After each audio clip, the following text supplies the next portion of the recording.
Hi everyone, welcome to Dragon Image. Today we're here in our Sydney showroom having a look at the new heavy-duty quick softboxes from LightPro. This here is the rectangular one, the 60 by 90. This basically softbox design came around by kind of looking at previous softboxes that we had and looking at all the faults that we could find in them and then kind of trying to address them. So the first thing you'll notice is that the rods are now stitched onto the outside.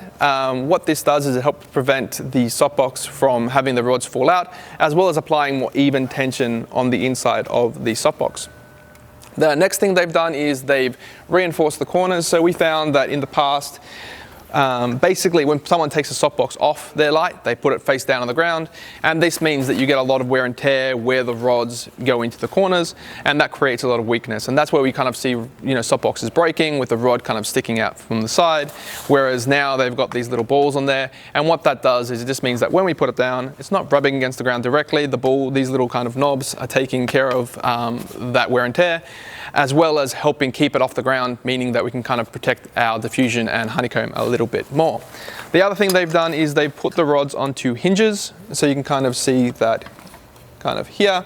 And so by having it on a hinge, it means that we can very easily basically push that and collapse it, as well as pulling it back out. The other thing too is there are other quick softboxes in the market that use an umbrella mechanism, but they tend to block some percentage of light by the mechanism itself, where these do not do that, and you get a very seamless kind of build to it.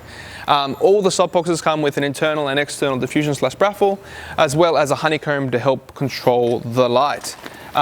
We do see a lot of people using kind of octagonal softboxes or 16-sided softboxes, but the rectangular one still has a place. The great thing about the rectangular one is if you're doing still life or products or anything like that, you end up these nice crisp lines on the edges of stuff, not a circle.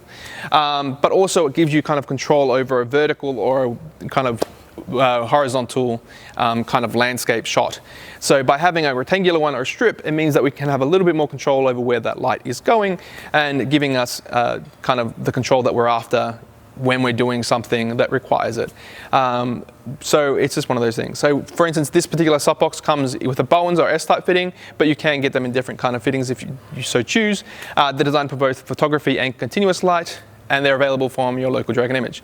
So if you're after anything to do with photography and video in the industry, feel free to visit one of your local stores. We're always happy to help. Thanks.